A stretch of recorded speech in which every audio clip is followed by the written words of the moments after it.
Welcome to all delegates, OECD colleagues, and guests. I'm delighted to open this Productivity, Innovation, and Entrepreneurship seminar organized by the Productivity, Innovation, and Entrepreneurship Division in the OECD Directorate for Science, Technology, and Innovation. My name is Flavio Calvino. I'm a senior economist leading the firm's Digital Transformation and Technology Diffusion team in the Productivity, Innovation, and Entrepreneurship here in STI, and I will chair the seminar. This new seminar series invites distinguished economists and policymakers to discuss key challenges to economic growth that OECD countries are currently facing and inform the debate about on effective policy responses. The seminar series is the result of the strong and long-standing collaboration between the STI Productivity and Innovation and Entrepreneurship Division and the Director General for Research and Innovation at the European Commission. The seminar today focuses on the topic of is AI a new technological paradigm, a focus on the labor market. We are honored to have here with us today Professor Marco Vivarelli as our speaker. Marco is a full professor of economics at the Università Cattolica del Sacro Cuore in Milan, where he is also the director of the Department of Economic Policy. His research interests include the relation between innovation, employment and skills, the labor market and income distribution impacts of globalization, the entry and post-entry performance of newborn firms. Marco contributed extensively to the field. He's author and editor of various books, and his papers have been published in several leading international journals. Marco is Cavaliere Emerito della Repubblica Italiana, member of the Accademia Europea, European Academy of Sciences and Arts. He's affiliated professorial fellow at UNUMERIT, a research fellow at ISA, the Institute of Labor Economics, and a fellow at the Global Labor Organization. He also participates in several scientific and editorial boards, including being the editor-in-chief of the Eurasian Business Review and the editor of Small Business Economics. We are very happy to have you with us today for the PI seminar. Before we begin, I would like just to remind everyone a few house rules. This event will be conducted in a hybrid format. Online attendees, you're encouraged to ask questions through the Q&A feature in the Zoom application or the chat. Should you wish to speak, you may just raise your hand and our technical team will assist in enabling your microphone. We have also invited participants here in the room. If you wish to ask a question, you just raise your hand and click on the microphone button after being acknowledged. So it's time to start. I'm pleased to announce that the welcome remarks for this seminar will be delivered by Nathan Goldschlag. Nathan is a principal economist at the Center for Economic Studies at the US Census Bureau, and Nathan is also serving as a vice chair for the OECD Working Party on Industry Analysis. Thank you, Nathan. The floor is yours. Great, thank you so much for that introduction. So I'm really excited to be giving the opening remarks for this particular talk. The topic for today's presentation is something I've learned quite a bit about over the past couple of years, in part because for the first time, at least that I'm aware of, the Census Bureau has actually been ahead on the measurement agenda. We actually fielded questions asking businesses about their use of AI before the rapid advancements in LLMs and generative AI models. And so, for one of the first times in of all the technologies that we've collected, we've got these, manufacturing technology surveys going back to the 80s, but this is the first time that we sort of have some sort of nice pre and post measures that we'll be able to presumably get some idea of the effects of AI on businesses and labor markets. But in doing that work, right, I spent a lot of time thinking about the survey questions, how to ask these things, and so, in doing all of that, I've learned quite a bit about AI. So I'm excited to be giving some remarks about this. And in terms of the broader context for this presentation, I think this sits in the much broader field of questions about the effect of automation technologies on employment, and thinking about the relationship between labor-saving technologies and total employment, questions about task replacement, what these technologies can displace in terms of task, and the creation of new tasks, creation of new jobs, transition of shifting the composition of the demand for labor, so to sort of upskilling of labor and the types of tasks that individuals are performing, and an unequal impact on different types of workers, and retraining and reallocation of labor across different types of jobs and tasks and firms. There's lots of macro studies that try to relate the rate of innovation and technological change to total employment. Marco's actually written some nice summary articles of those of that empirical literature, and so the general take seems to be that innovation does positively relate to total employment, but there are significant transition costs. Thinking about AI specifically, I think there's sort of two interesting questions that we ought to be thinking about. The first one is about diffusion, like how diffuse is this technology, especially post GPT, right? And so you got these sort of O-net estimates that say something like 47% of tasks are subject to computerization or at risk of computerization. There's news reports about ChatGPT's user base, right? So like 100 million users in the first few weeks. There's some global McKinsey surveys that ask executives, one third of which already said that they are regularly using generative AI. And so from all those sort of measurements, you might think, okay, this is AI is everywhere already. But at least in the case of the US data, that doesn't seem to be the case, which is what I'm more familiar with. So there's a nice Babina et al. Paper that shows that using burning glass data, jobs data, classifying jobs is based on AI, that it's growing fast, like a 7-fold increase from 2010 to 2018, but the base rates are still low. Using the business surveys at Census, we generally find something like 2 to 5 to 6% of firms using AI, and then they tend to be larger firms, right? So you get sort of on an employment weighted basis, maybe you get that up to like 10 to 12%, something like that. But all of those measurements that we had were, as I said, we had both pre and post, right? So those measurements were taken in somewhere in the 2016 to 2019 period, which was before the rapid improvement in LLMs and generative AI. So we've actually added some recent questions to a business trend survey that's much more timely. It rolls out every 2 weeks, and we added some AI questions to that, asking businesses whether or not they're using AI. But even there, it's increasing, right? But it's still at a very relatively low base. So we're still finding 4 to 5% of firms saying that they use AI, which they account for something like 5 to 10% of employment. So it seems like, to the best that we can measure, AI is not sort of everywhere just yet. It's the diffusion is increasing, but it's not sort of ubiquitous yet. And of course, there's the wonderful OECD work on the AI Diffuse program by Flavio and Luca. And so for there, you get rates of something like in the 2018 to 2020 period, something like 20% for the largest firms, and then the medium to small firms is somewhere between 2 and 15%. So 2 to 15, or up as high as 20%. So it's certainly not sort of ubiquitous yet. But all of those measurement questions, they have interesting caveats. So incidental use of AI, right, is one issue. Embedded use, so AI might be baked into the web services or AWS services that you're using and you don't even know it. And so some version of AI has been used for a long time in email to classify spam. But is that sort of the transformative, productivity enhancing uses of AI that we think about? Maybe not. So maybe some of those embedded uses aren't necessarily what we'd be too worried about in terms of proper measurement. And then, as I said, some of those measures that we have are before the rapid improvement in LLMs. So there's like a lot of really interesting measurement questions.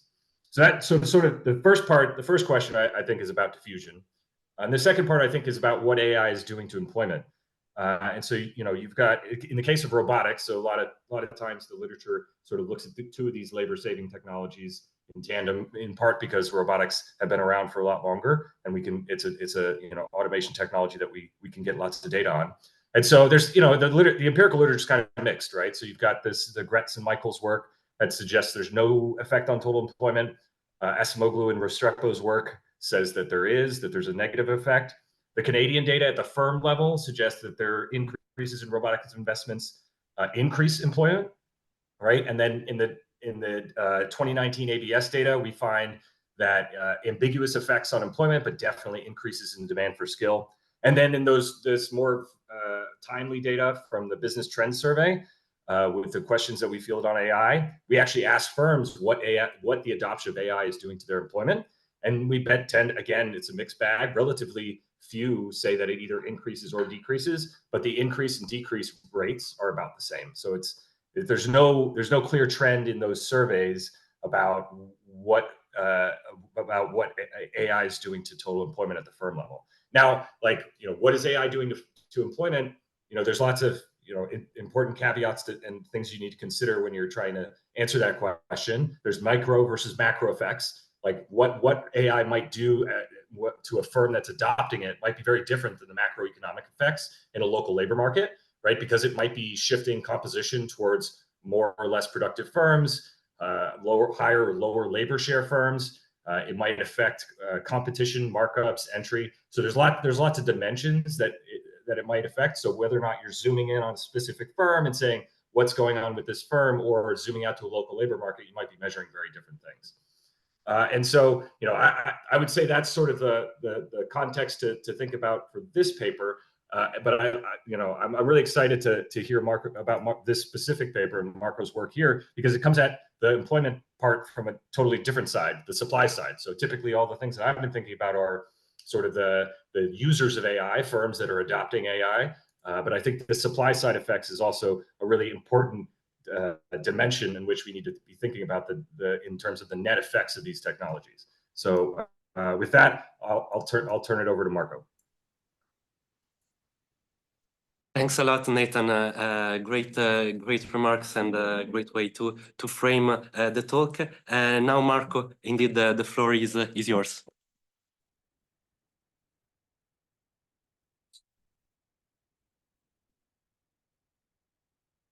So first of all, thank you very much for the invitation. I'm very happy to be at OECD again. And then thank you for the kind introduction of Flavio and Nathan in framing actually the debate in a so precise way. This is a joint project with Giacomo, Vincent, and Daniel. And the presentation today is, if I able to click left side, okay, is actually split it in two parts. The first one, that is the one more in progress, where I would be happy to have comments and suggestion, is about the more general question mark, research question mark, whether AI can be considered a new paradigm or not. The second part is about the paper was just mentioned by Nathan, and this paper is now online. It's not publishing paper, but is online in Technology Broadcasting Social Change. So the first question, that is a little bit philosophical, if you like. You are probably aware of Thomas Kuhn's idea of the progress of science that can be actually thought as a radical change of paradigm when you have a very, very radical change in the point of view, Galileo or Copernicus or Einstein. And the scientific trajectory, when actually scientific progress is following a path where you have progress, but these are incremental in a way. This kind of philosophical view was applied by Giovanni Dosi to the technological fields. And so we have a definition of technological paradigm that probably most of you are familiar with. That is a kind of new state of the art. When you have a kind of technological revolution that could happen every 40, 50, 60 years, you have a complete change of the scenario. Just to be concrete, the first industrial revolution is surely a change of paradigm. Fordism was a change of paradigm where mass production was introduced. And the technological paradigm can actually emerge as such a change where you have to combine key technological factors that should be pervasive. Economists, we generally talk about general purpose technologies, but you also need other factors, in particular institutional change and organizational change. And when you have the match in between institution, the markets, and new key technologies, you have the change of paradigm. That was the case of Fordism. That was the case of the ICT technologies in the second half of the past century. When a new paradigm is actually diffused, path dependency and incremental technological innovation, they follow a relatively predictable trajectory where incremental innovation could be very important, but are within the border of a kind of narrow path that is defined by the paradigm. So this is the normal situation in our life. We're generally within a technological trajectory where you have cumulativeness, path dependence, and irreversibility. Now, the question mark is whether AI, that are still in their starting phase, is a kind of deep trajectory still rooted in ICT, or is a kind of revolution. So taking stock of the literature and also the previous studies on ICT and previous paradigms, I tried to make this taxonomy in order to distinguish whether we are in a status or in another. And some of them will be treated in this presentation, some others not. Technological change, why, if we are in trajectory, we talk about path dependence and incremental innovation. A new paradigm is actually characterized by key technologies, actually a constellation. If you think about ICT, you have the PC, you have the internet, you have the smartphone. So a constellation of new technologies that should be, in terms of sector and in terms of technologies, pervasive. That's called the definition of general purpose technologies. But not only pervasive, that is going into the entire economy and all sectors, but also enabling technologies. That is, some technologies that make the other one more powerful or accelerate innovation in the other field of technologies. That was the case of the ICT technologies in the past. In terms of innovation, product innovation are dominant, where a new paradigm is actually diffusing, not when it's fermenting, when it's diffusing. That's when you have most of the product innovation and most of the impact on the economy and the society, while process innovation is more common in a trajectory. About the sector structure, I talk about the pervasiveness and the Schumpeterian creative destruction that you have when a new paradigm is starting and diffusing. Just to make the counterfactual, other radical and very important innovation, like the nuclear power, for instance, or the biotechnologies that were introduced more or less the same decades of the ICT, they were not so powerful and GPT and pervasive to start a new paradigm. They were limited to some sectors, some kind of application. AI seems to be maybe not everywhere, as Nathan mentioned, but have the potential to go everywhere and to be general purpose technology. This is the, if you like, the rationale of this question mark, whether we are facing a new paradigm.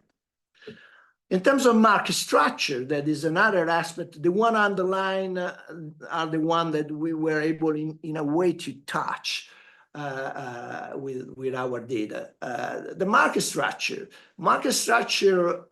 if a new paradigm is coming, it should be more entrepreneurial, dynamic, with a lot of startups, young firms, high growth firms. While on the other sides, when you have a consolidated trajectory from a technological point of view, we should expect more concentrated and routinized regimes and larger established companies playing the key role. Then you have other aspects that we don't have with our data limitation the possibility to focus on the investments that should be extensive and not intensive margin.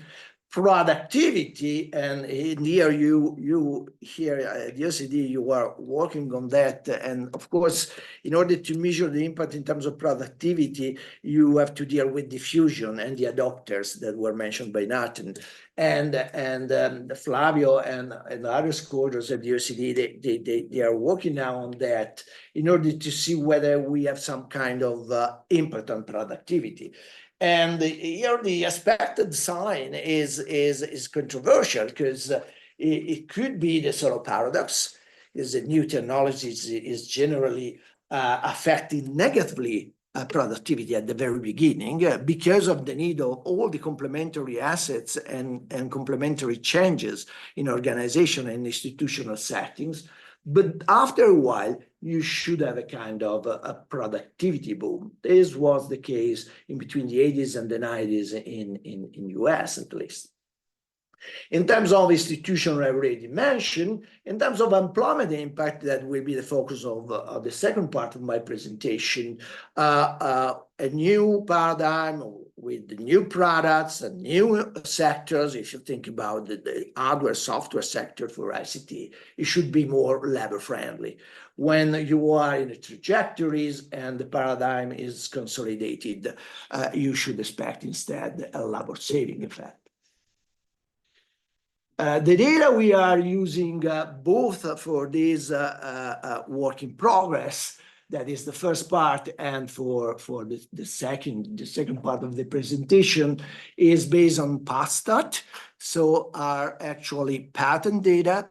So we are, as was mentioned by Nathan, on the supply sides. We are studying the innovator, the providers of these new technologies. The artificial intelligence technologies that are identified by keywords, either in the title or the abstract of the patent.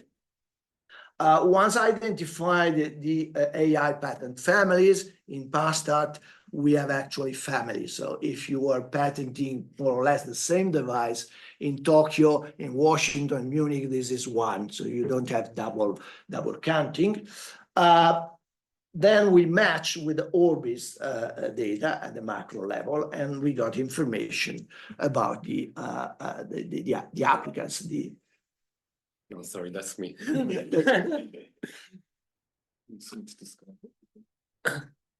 These are the list of keywords we used. It's a quite broad definition of artificial intelligence. There are different lists of keywords. For instance, here at the OECD, you have a longer list of about 200 keywords. This was the results of a kind of research and different steps of analysis at the Joint Research Centers of the European Commission in Seville, and that was tested also in other paper. So why for the paper, since we need some variables for the specification that I will discuss later, we have a smaller sample of about 4,000 firms. Here we just look at some dimension, and we managed to identify about 24,000 companies that are actually patenting in AI at least one in the period. We can see here on the left the number of patenting firms in AI every year that is increasing, and then you have the same figures in terms of patents, and you see the exponential growth of patenting.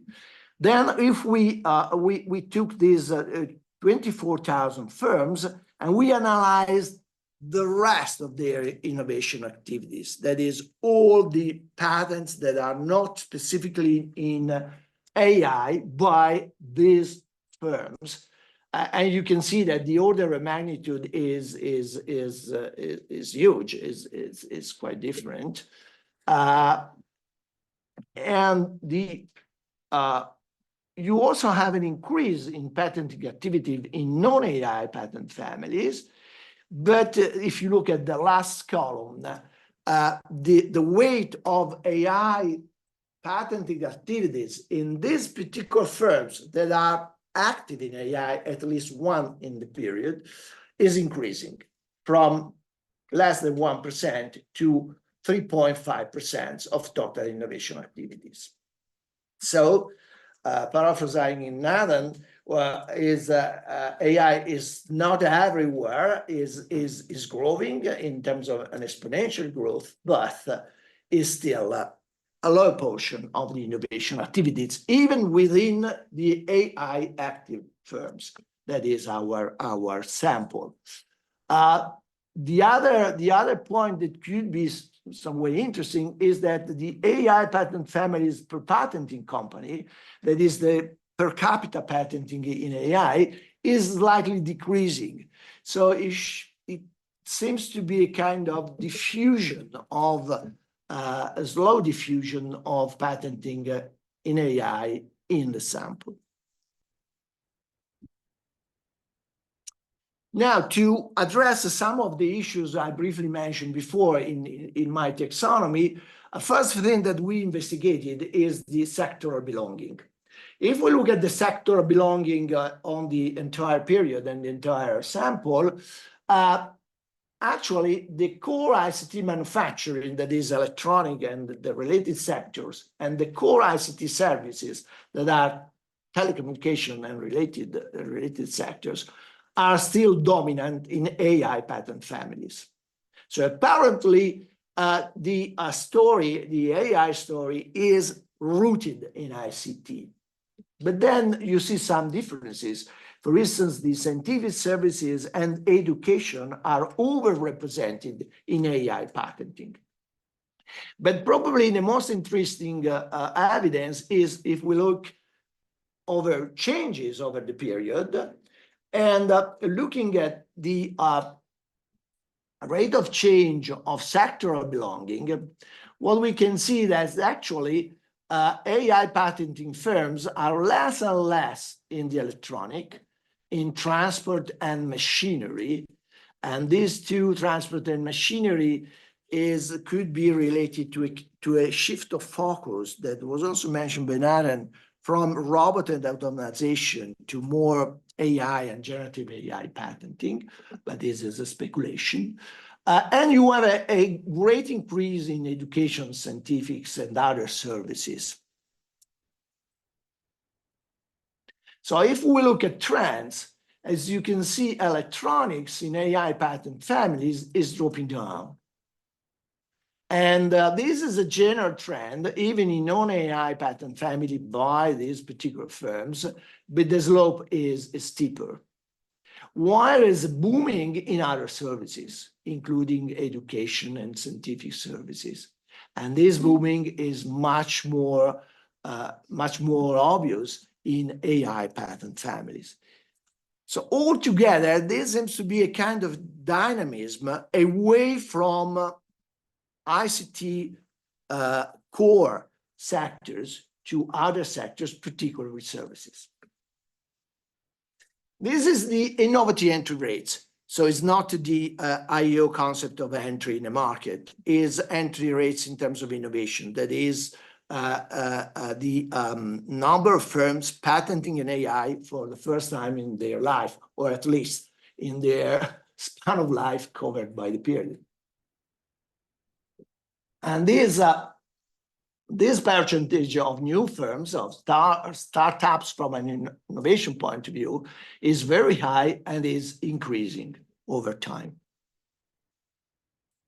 Focusing on these particular firms, that is new innovative entries, what we see is the number of companies is actually increasing and the company's age is going down. So at the very beginning of the period, established and the other firms, they were actually the one entering these technological fields, while now there is a lot of younger and innovative startups. And this is also kind of signal that we are moving from a more consolidated and routinized regimes to a more Schumpeterian entrepreneurial regime. And this is confirmed by the size of these firms.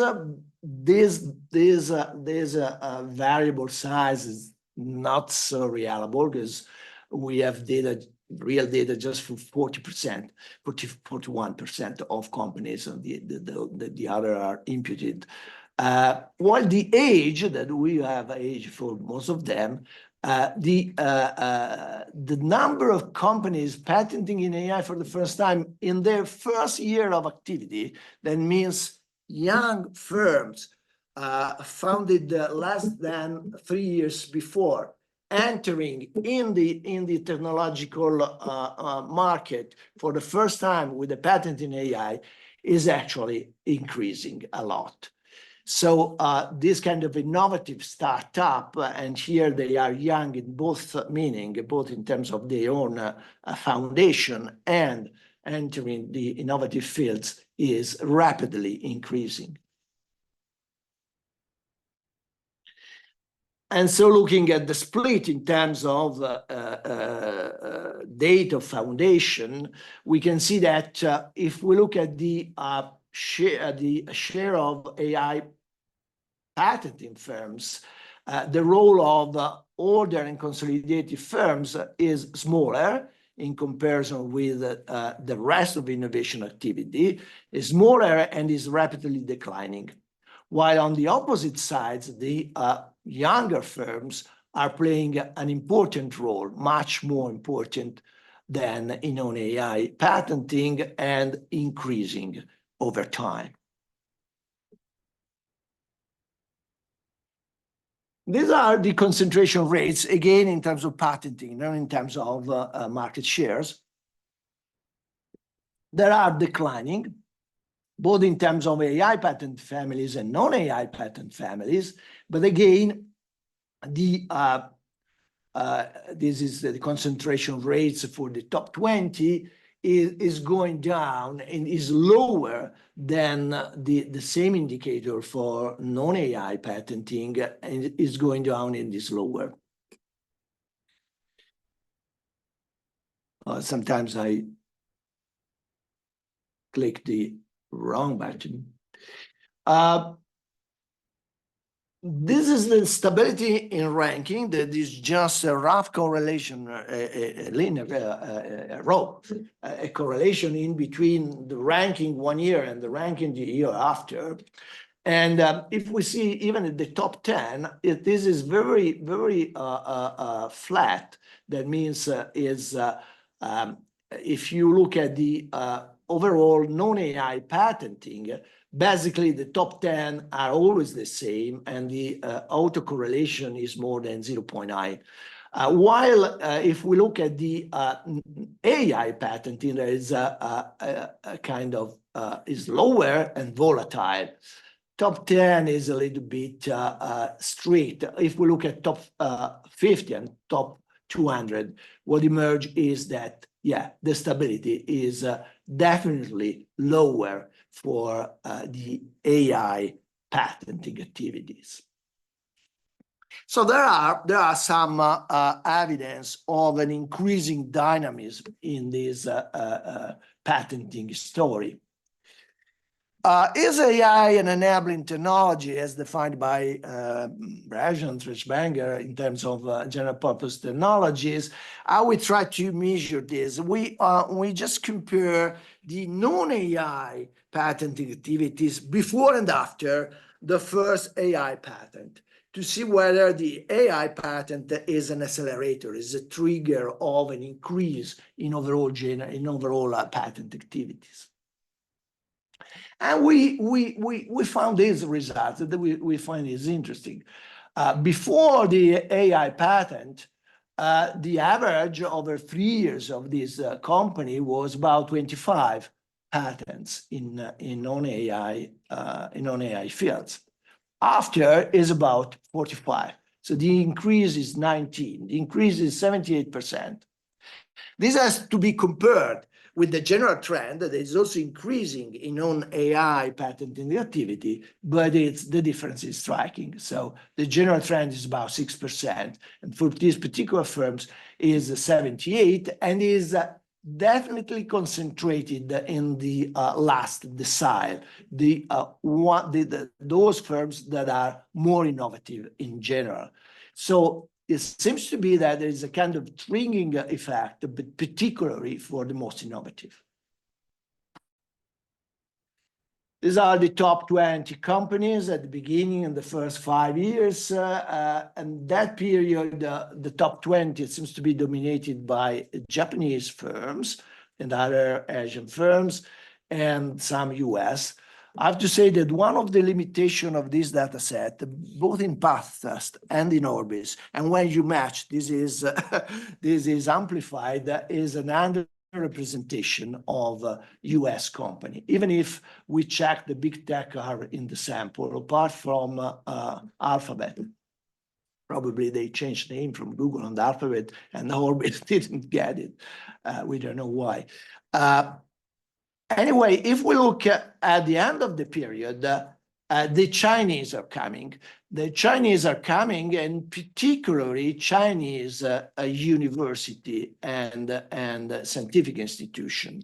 So this is also connected with the booming in the education sectors that we have seen before.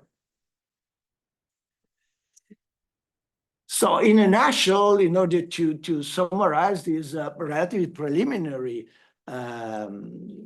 evidence, our interpretation is that there is an acceleration in the process, that at the very beginning, this kind of AI innovation activity, it seems very related to ICT, but over time, it's becoming more pervasive, more intersectoral, more internationalized, particularly because of China, and more distributed among companies. And this is confirmed both by the drop in the per capita patenting, AI patenting activity indicator, and in terms of the lower concentration rates and the increasing role of startups, newcomers, and younger companies.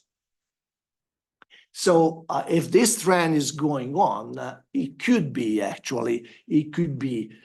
signal of the emergence of a new technological paradigm. OECD is an international organization, but it's based in France. So this is Fernand Léger that is dealing with the robots more than one century ago.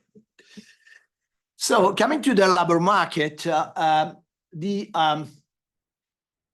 debate is actually dominated by studies that underline the labor-saving effect of new kind of technologies that are the new robots, the humanoid robots able to perform cognitive activities, AI, self-driving cars, and particularly generative AI.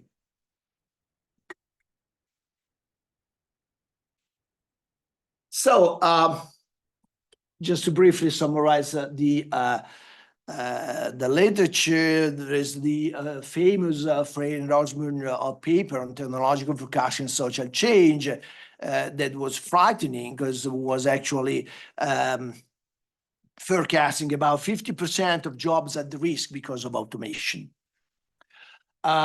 This has been contested by the OECD as well. And the basic difference is whether you are talking about occupation, that is, if a task of your occupation can be automated, automatically the occupation is considered at risk, or if you are much more granular and you go by task. So for instance, a university professor can be probably easily substituted in some routine task, but not in others. So is the job at risk? Probably not, according to your studies that on average forecast a kind of job at risk around 9%, if I remember well, with a huge variability across countries and across sectors, so much less than 47%. These are the two boundaries, and then there are other studies that are in between. Economists, particularly down on Acemoglu and Pascal Strebo, they focus as was mentioned by Nathan, on robots and robot adoption, and they found out labor-saving effect, particularly in the car factory. We have to remind that 50% of robots, they go to the automotive sectors. And this has been confirmed by other European studies. If we move to the firm level analysis, we have the opposite results. Robots, they generally are, and other AI technology, they are generally related to an increase in employment. When you go to firm level analysis, you have to take into account the so-called business stealing effect. Because of course, any kind of innovation, even labor killing innovation, from the point of view of the firm, is a way to get competitive advantages and to increase market shares. So if you regress, if you make a simple regression in between innovation and employment, you generally have a positive link. So some of these studies, they address the points. For instance, in this paper by Acemoglu and others on French data, is interesting because they found a positive effect at the level of the firm and the negative effects at the level of the sectors, exactly because of the stealing, of the business stealing effect. We have a different perspective in this paper. We are not here with the robots and other AI kill all human jobs. We are not at the diffusion adopters, downstream sectors, but we try to figure out what is going to happen at the provider of new technology, in the upstream sectors. And here, what we should expect the job creation that maybe is tiny in comparison to the job destruction that you have downstream, but still is deserved to be analyzed, particularly in some categories that we will see in a while. So coming back to Schumpeter and the distinction in between product and process innovation, devices like robots are surely process innovation downstreams, and they may destroy jobs, but they are product innovation at the upstream sectors, at the supply sides. And the same for the AI algorithms, software, and the AI devices. How we test the specification, we have a quite standard dynamical labor demand equation where we have the lag-dependent variable, and we control for output, wages, and gross investments. And in this control for output, we get rid of the business stealing effects. Why the demand for labor is path dependent? Well, this was even the example in the original Ariano Bond article introducing GMM. Labor demand is very sticky because both hiring and firing is a very complicated process. So if we control for all these variables and we found out something for beta 4, we are confident that this could be something robust. What we use a GMM-CIS because the labor demand is really autoregressive. The cross-sectional variability is dominant in this panel that we are using, and yes, and then we also test, and the GMM diff was dominated by GMM-CIS that is more efficient in terms of statistical power. Everything is in log. We did some cleaning of the data in terms of trimming the tails, both in terms of absolute value and rate of change. These are our variable. We have a full-time equivalent, turnover for output, gross investments, Labor cost per employee, this is important when you work at the level of the companies. What is important is not wages, but is the cost for labor from the point of view of the company.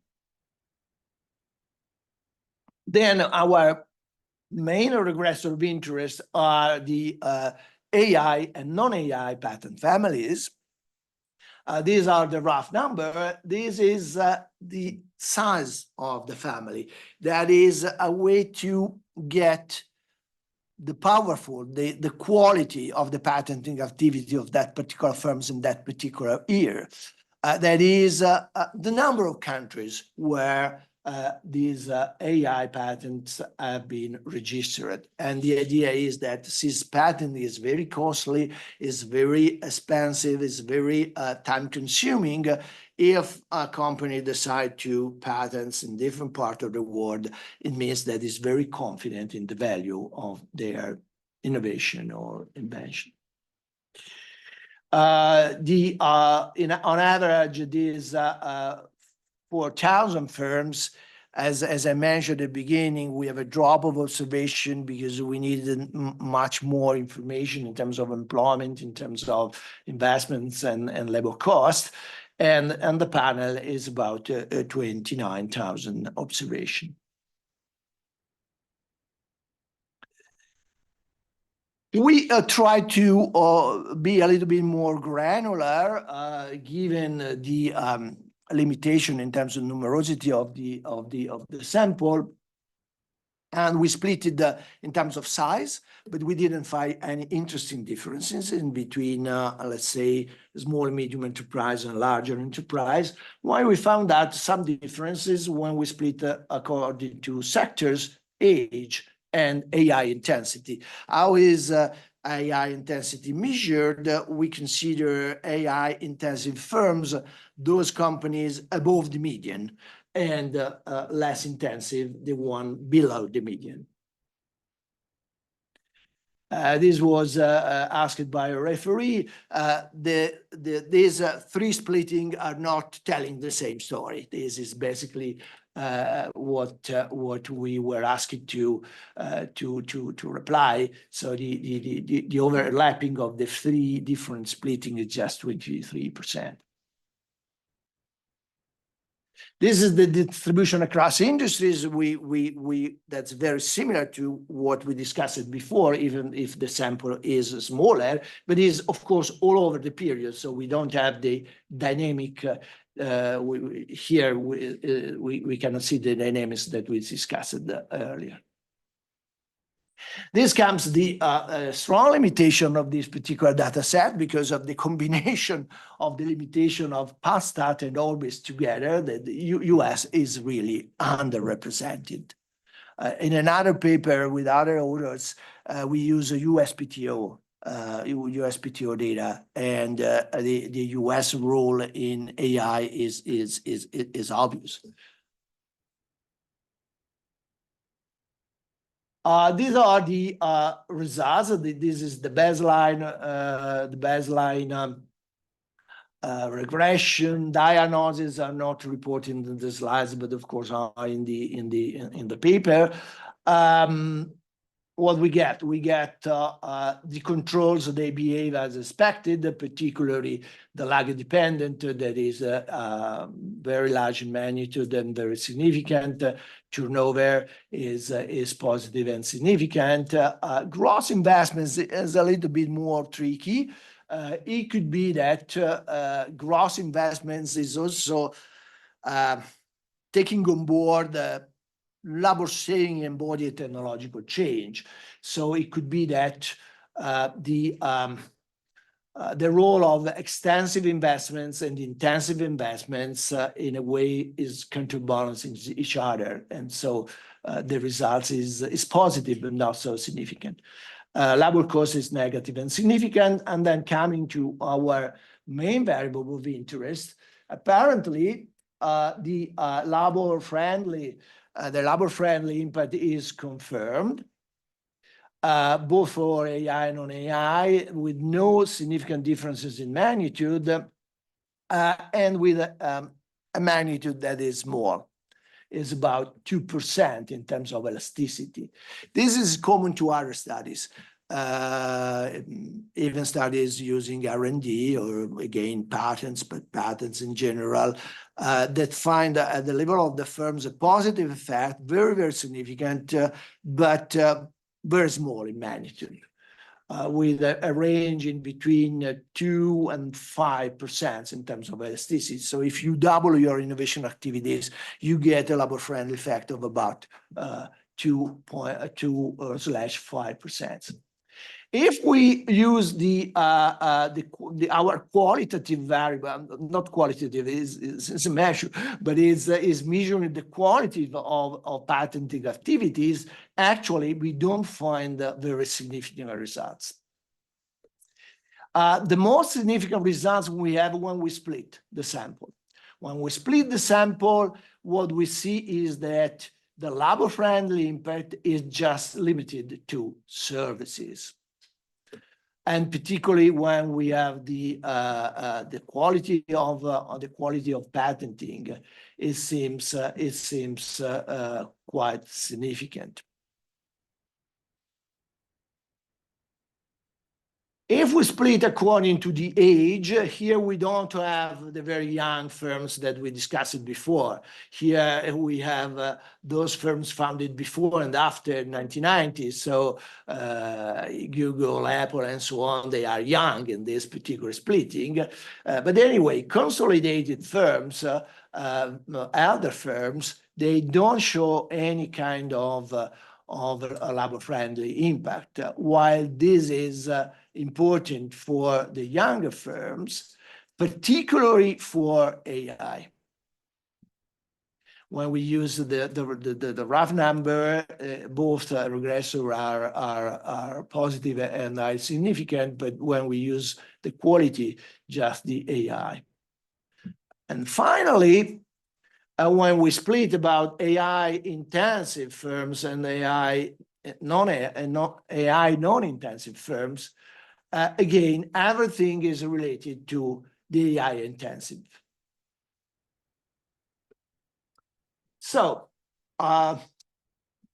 take-home results, they can be summarized in this way.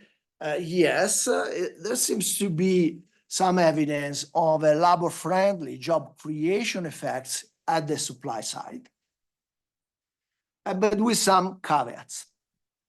First of all, the impact is small, so it could be unlikely to compensate a kind of labor-saving effect downstream. Moreover, it's not common all across sectors, all across firms, and by consequence, all across countries, because it's concentrated in service sectors, younger firms, and there's also kind of increasing returns effects in terms of labor creation. More firms is actually focusing on AI patenting, more this labor-friendly impact seems to emerge. So there is heterogeneity. That's important. There is surely heterogeneity, even in this relatively small labor-friendly impact. And this is particularly important in terms of policy implication that can be of much interest at the OECD.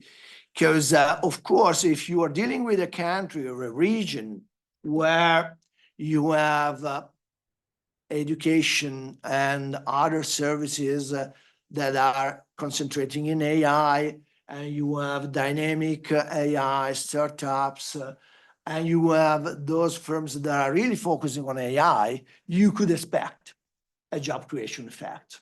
But if you are, for instance, in Italy, where actually these kind of sectors of firms and this kind of innovation is surely underrepresented, this kind of labor-friendly effect is not expected, and so policy should take into account. If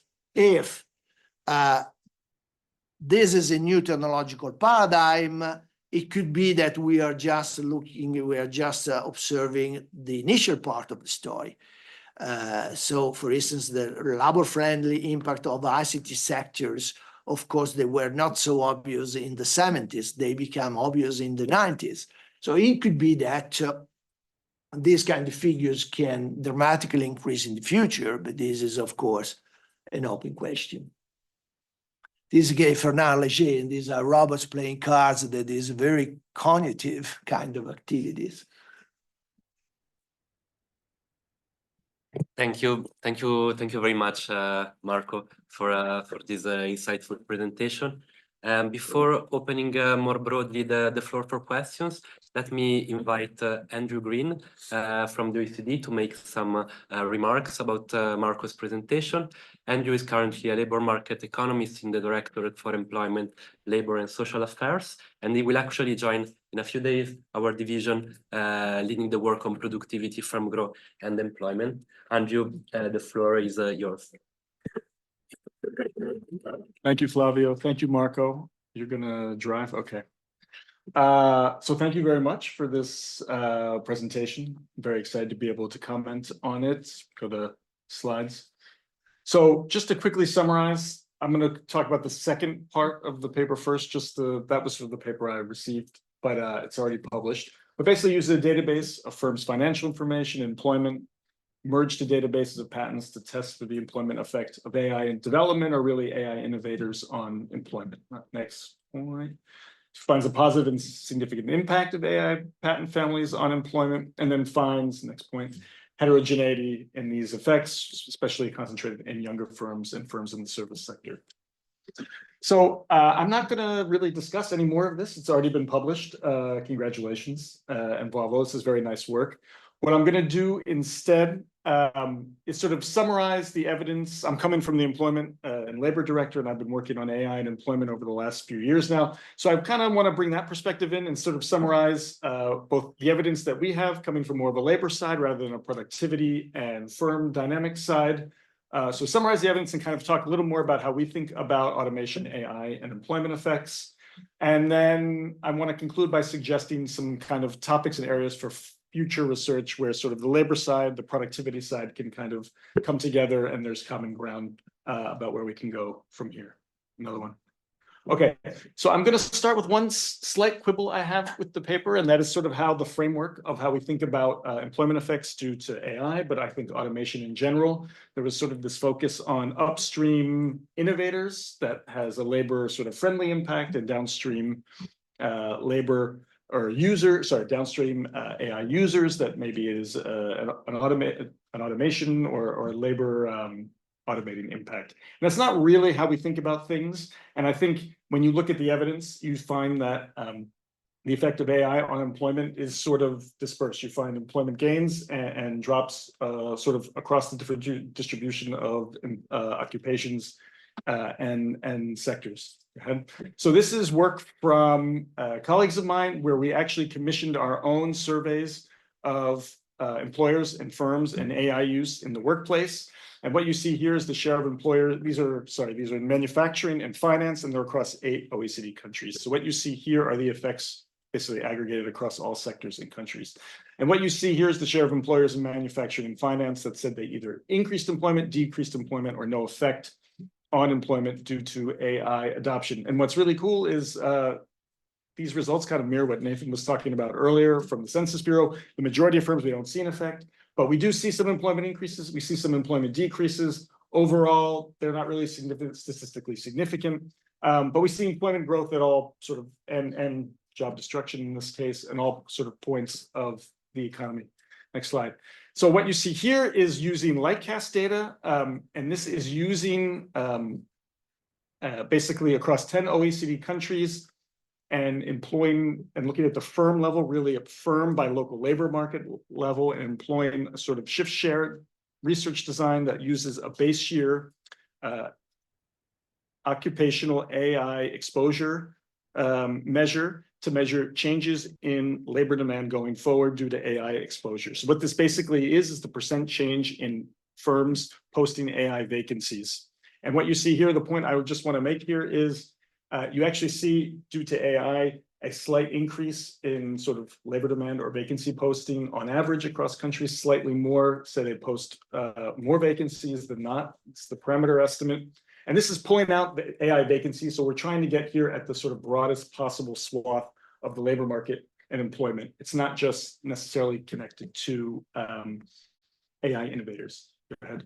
And so I think when we think about sort of how to think about AI, automation, changes in employment, we sort of prefer this framework of Acemoglu and Restrepo, and I particularly like Acemoglu and Otter, their Jolly paper from 2022, where you have tasks that can be automated that overlap with, say, AI, and firms can get cost savings by adopting AI and sort of automating those tasks. If they can pass through those cost savings to consumers, and the demand is high enough, you can actually get productivity spillovers and increases in demand from occupations and workers that are not exposed to AI. And so employment gains are not necessarily a function of AI innovators or at the top of sort of, you know, the patenting distribution, but they can be diffused. And really sort of our task as we see it, and I think there's overlap with productivity and firm dynamics, is really to try to figure out where those employment changes would come from, who's to gain, who's to lose. Next point. That said, with this paper, and I'll talk about this in a minute, it's kind of hard to tell where the employment gains are coming from. I kind of view this as, if you're looking at AI innovators, probably some of these employment gains are coming, or a disproportionate share, from maybe workers with AI skills, people that are developing the technology. After all, you are patenting AI. And go ahead. And so this is, again, similar, same paper. Here, we're just looking at the change in firm demand for AI, for vacancies demanding AI skills. And I view this, as the other stuff, very much in line with this paper, and these results are very consistent with kind of how we view AI and employment so far, which is maybe some modest employment gains, unclear, but certainly there's stronger evidence that workers with AI skills, workers that are probably patenting AI are really seeing the gains so far, but everything is quite modest. And really, I think going back to what Nathan said earlier, we kind of agree with his estimates that AI really isn't diffused in the workplace yet, and we don't see huge productivity gains. Flavio, you, I think, agree with that. And so would be a bit weird to see huge employment changes as well. So to conclude, I just sort of want to talk about some areas of research that I think are paths forward between sort of the labor side and the firm dynamics and productivity side. So first is maybe another quibble is that I think there's a little bit too much emphasis on AI skills, AI patenting, AI, this very narrow segment of AI innovators, that if we really think AI is going to be transformative, it's going to be because it diffuses everywhere across all firms. And I think we really want to look at not just the small segment of the market, but on a much larger segment, at least when we talk about employment. Next. And then I think, and this is where I think I would push this paper to go next, is it would be really nice to look at heterogeneity in these employment impacts, sort of at who is most affected. And this is maybe interesting because we're sort of policymakers, our stakeholders are always interested in, say, the effects on gender or different groups in the labor market. But even if you're kind of, that's sort of not your point of emphasis, I think you can use heterogeneity and employment effects to really sort of tease out and test some of these models of the labor market, of productivity, of automation, to sort of give us a better understanding of where policy should go. So one example here is we don't really know who the firms are hiring in these innovative AI innovators, right? Is it people with AI skills developing the products, or are these products that they're developing extremely popular and there are people in sales, there are people in other support occupations? I don't know. So in some of my work, I've kind of looked at high and low exposure occupations and labor demand, and actually find that which kind of confirms this Acemoglu and Restrepo work, that it is these higher exposure occupations that see drops in demand, at least measured by vacancies, and it's the lower exposure ones that see greater demand, which is kind of neat because you get this complementary effect, and these low exposure occupations are kind of more blue collar, the type of work that sort of disappeared over the last 50 years due to robotics and other forms of automation. There's a lot of work now, and sort of it's becoming a stylized fact from smaller experiments using AI, that lower skilled workers are able to get a bigger boost from AI and sort of level up to their more experienced colleagues. I think this is an area that both you can look at from the firm perspective. Do we see changes in hiring or the composition across the, say, the tenure distribution? I think there's data sets within sort of STI. You could actually do this and test this. There's a really nice paper and model from David Deming that it doesn't explicitly talk about AI, but it's really all about it. And I think might give some nice insight in also the distribution of productivity across firms, how that's changed over time, and maybe what AI would do to change it. Last thing, I don't do a lot of work on this, but I know it's an emphasis on sort of the firm technology side when you talk about entrepreneurs, innovation, coming up with new products and innovations. You know, I'm not going to show it, but I have evidence that sort of AI might be automating this process of creativity, of new products and innovations. But I guess I'm going to quote a recent paper that kind of what we think of as sort of innovation or originality is really just sort of an ad hoc data analysis in the brain. And there's more and more papers and research showing that AI might actually be able to automate more of this going forward. And so what the implications and policy implications of that are for startups, innovation, productivity going forward is sort of an interesting wrinkle and kind of blends in with the paper we have here as well. So I'm a little early, but I think I'll just stop there rather than going off one. No, we'll skip that. Yeah, cool. Thank you, Andrew, for sharing your perspective and also the result from the Directors for Employment, Labor and Social Affairs on this stream of work. I don't know, Marco, would you like to react to these questions, and then I would open the floor for questions more broadly to the audience, both online and in here in the room.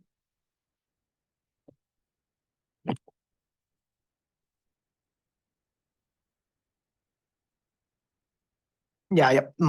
Thank you, Andrew. I think that you manage also to locate these particular studies in a broader context. I'm just going to take two key issues you raised. The one at the end of your discussion, it could be that we are too much focusing on AI as such. This could be important. Probably, even in the paper I presented, while it's important the job creation impact of AI patenting, it's also important that the job creation of non-AI patenting activities by that particular firms.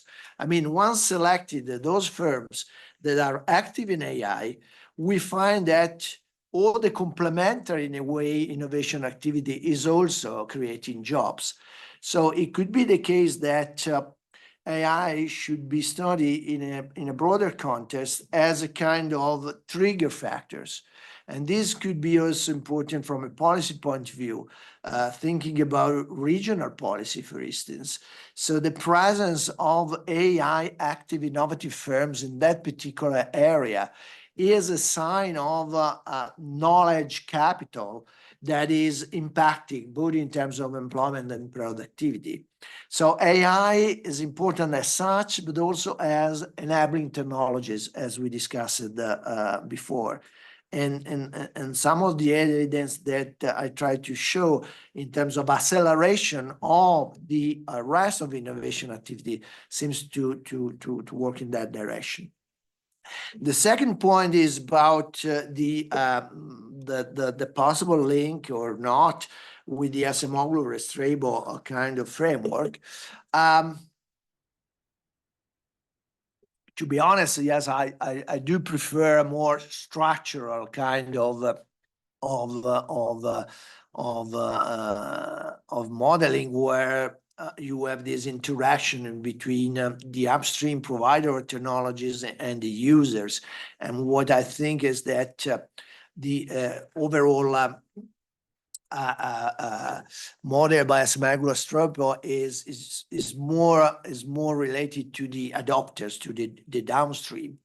Anyway, the task distribution in between 0 and 1 in terms of their automatization, in terms of their possibility to be automatable is interesting, and probably the job creation impact is related to new tasks, new sectors, new products, but also new tasks in terms of the job creation. So I don't know, data scientist, that is a new kind of task, a new kind of vacancy we see in the studies on vacancies, and can be behind the results I show. What I'm skeptical about the Acemoglu idea is that this kind of automatable can change according to the price of robots and labor. So in the model, if you surely remember, everything is dependent on the relative price of robots and labor. So if wages are going down, we are actually less prone to job destruction. If the wages are going up and the price of robots are going down, and Acemoglu is proposing to tax robots, if the opposite is happening, we are more prone to automatize. As an economist of innovation, I'm a little skeptical. I think that if a new technology is coming, it is superior in terms of efficiency and can be implemented into an organization with cost-saving kind of effects, not only in the use of labors, but the entire organization of firms, it will be implemented anyway, even if wages are going to 0. So the task model, I think, it's really interesting, and in a way can be complementary to some of our results, but I don't think it's induced by the relative prices of labor and capital. This is what usually economists think, but I think it's a narrow way to look at the process. Okay. Thank you very much. I'll read a couple of questions from online, and then I see, Nathan, that you have your hand up, so I'll give you the floor just next. So there is one question. Is there anybody with mic? Okay. There is one question which is about, do you have a measure proxy of patent complexity? I guess AI in the 2000s is very different from what we have now. Then there is another question about how are AI families defined for patent purposes? And then there's another question about clarifying or expanding a little bit more on the booming in the field of education. Then I would give Nathan the floor. All right, great. Thank you so much. Thank you for the presentation. Super interesting, as expected. So I say this as somebody who uses patent data a lot, but it wouldn't be a presentation that uses patent data without complaining about patent data. So, you're using patents to find these firms that are generating it. In that list, some names were missing when you showed the list of businesses that were generating these AI patents. And so that had me wondering about the role of patentability in this space, and whether or not it's OpenAI, is there value captured by patents? Is what they're innovate, or is it all in proprietary, intangible model estimates when they run this giant model and they have the billion parameters and they sort of own those parameters? I don't necessarily think they're going to be patenting that vector of parameters or whatever it is. It's just they own it. It's on their servers. It's intangible capital, and that's sort of the thing that is the big signal of innovation, which is just going to be missed by the patent data. So I was just going to ask you to reflect on the role of patents in this space.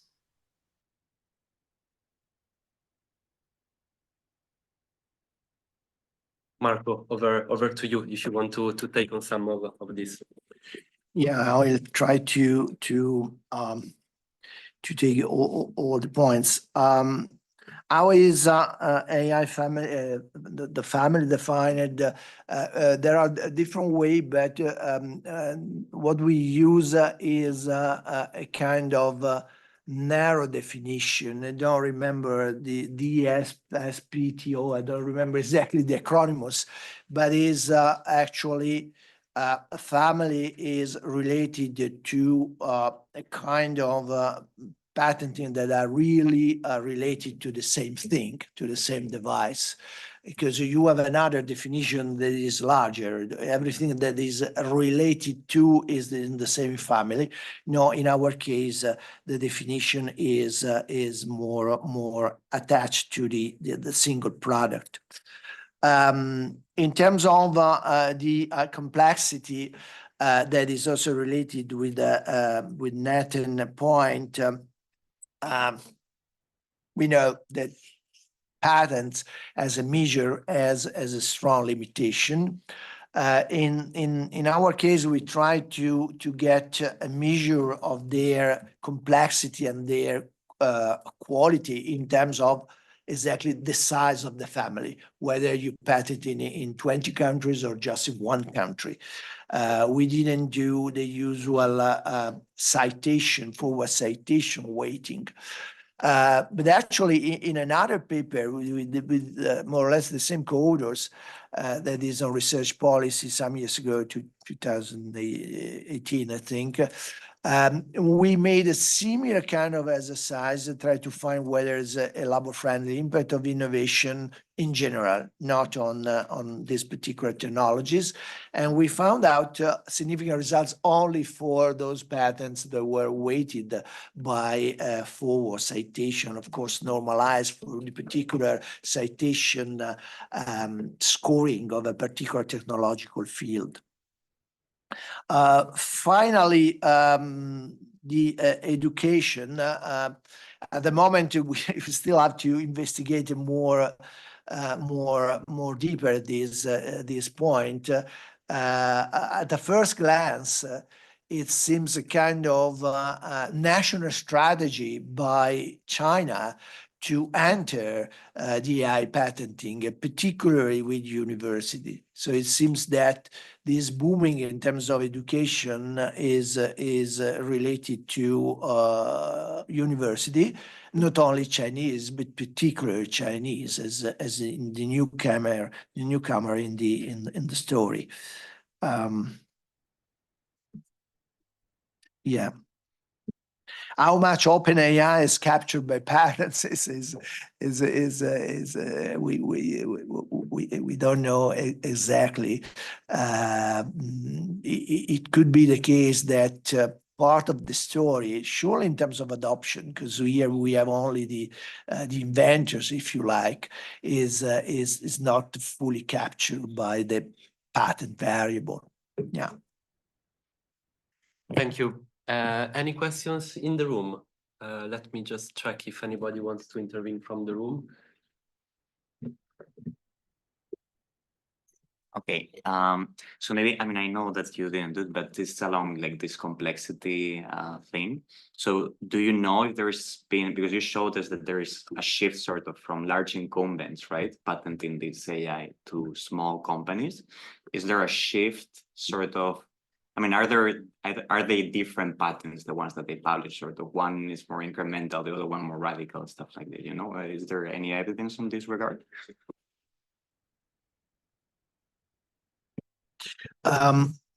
Well, we didn't investigate it yet, this change in the technology represented by our patents, because we were more concerned about statistical numerosity, so we tried to get everything inside, but it's something that we have in mind. On a parallel strand of study we just started, we tried to see whether there's some dynamism in the scientific literature on AI.